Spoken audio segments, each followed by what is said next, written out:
চিতল মাছের এমন জুসি কোফতা আর ক্রিমি গ্রেভি দেখলেই ক্ষুধা বেড়ে যাবে।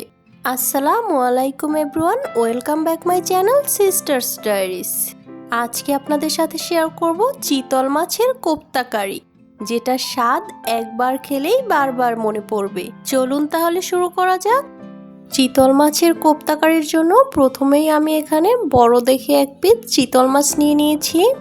এবার একটা শিলনোড়ার সাহায্যে চিতল মাছটাকে খুব ভালো করে থেতলে নিব।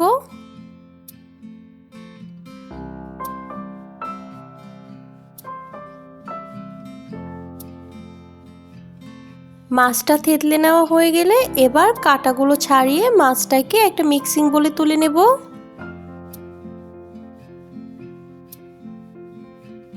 এই যে মাছটা একটা মিক্সিং বলে নিয়ে নিয়েছি। এবার দিয়ে দেব পরিমাণ মতো লবণ, দিয়ে দিচ্ছি হলুদ গুঁড়ো, লাল মরিচের গুঁড়ো, গরম মশলা গুঁড়ো, ভাজা জিরা গুঁড়ো, দুটো বড় সাইজের পেঁয়াজ কুচি, 1 কাপ ম্যাশ করা আলু, দিয়ে দিচ্ছি বেশ খানিকটা সরিষার তেল। এবার সবকিছু খুব ভালো করে হাত দিয়ে মাখিয়ে নেব। এবার দিয়ে দেব ধনিয়া পাতা কুচি, দিয়ে দিচ্ছি সামান্য একটু আদা রসুন বাটা। এবার আবার সবকিছু ভালো করে মিশিয়ে নেব। এবার কোফতাগুলো বানিয়ে নেব। এর জন্য 2 হাতে কিছুটা তেল মাখিয়ে নিয়েছি। এবার অল্প অল্প করে চিতল মাছের ডোটা নিয়ে হাত দিয়ে চেপে চেপে এভাবে করে কোফতা শেপ করে নিব। এভাবে করে সবগুলো কোফতা বানিয়ে নেব।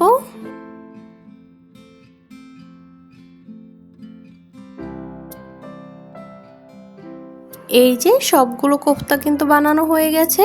এবার এগুলোকে ভাজতে চলে যাব। চুলায় একটা প্যান বসিয়ে নিয়েছি।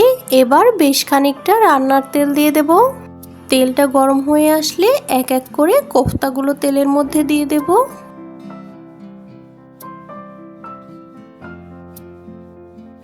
এবার মিডিয়াম হিটে একদম লাল লাল করে কোফতাগুলোকে ভেজে নিব। একটা সাইড ভাজা হয়ে গেলে খুব সাবধানে কোফতাগুলোকে উল্টে পাল্টে নিতে হবে।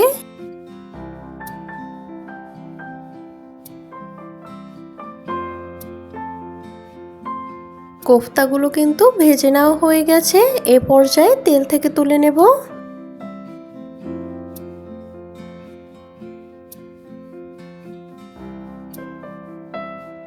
এবার এখানে একটা ব্লেন্ডার জাগের মধ্যে দুটো পেঁয়াজ নিয়ে নিয়েছি। দিয়ে দেব 8-10টা কাঠবাদাম। কাঠবাদামের উপরের খোসাটা ফেলে দিয়েছি। আর দিয়ে দেব একটা টমেটোর অর্ধেক। এবার এগুলোকে ব্লেন্ড করে নিব। এই যে ব্লেন্ড করা হয়ে গিয়েছে। এবার রান্নায় চলে যাওয়া যাক। কোফতাগুলো যে তেলে ভেজেছিলাম ওই তেলের মধ্যেই দুটো তেজপাতা আর 2 টুকরো দারচিনি দিয়ে দিলাম। আরও দিয়ে দিচ্ছি 3-4টা লবঙ্গ। এবার এগুলোকে হালকা একটু ভেজে নিব। এ পর্যায়ে ব্লেন্ড করে রাখা পেঁয়াজ, টমেটো আর বাদামের মিশ্রণটা দিয়ে দিচ্ছি। এটা এখন 1 মিনিটের মতো একটু ভেজে নিব। এবার দিয়ে দেব রসুন বাটা, কাঁচা জিরা বাটা আর সামান্য একটু আদা বাটা। এই মশলাটা আবার কিছুক্ষণ একটু ভেজে নিব। এবার সামান্য একটু পানি দিয়ে দিচ্ছি।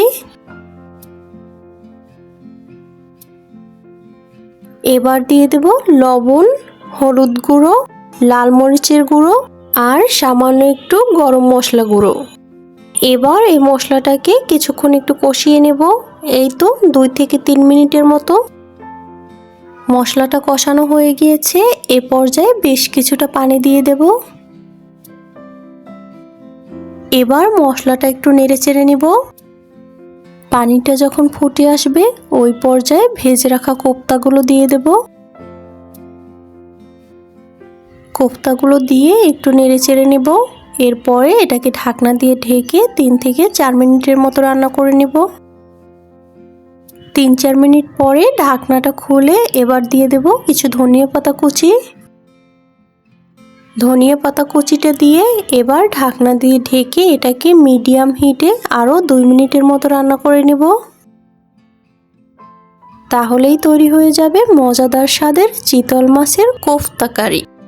যারা মাছ খেতে পছন্দ করে না তারাও যদি এই চিতল মাছের কোপ্তা কারিটি একবার ট্রাই করে তাহলে এর ফ্যান হয়ে যাবে। ভিডিওটি কেমন লেগেছে অবশ্যই কমেন্ট করে জানাবেন। আর এরকম মজার মজার আরও রেসিপি পেতে চ্যানেলটি সাবস্ক্রাইব করে সাথেই থাকুন।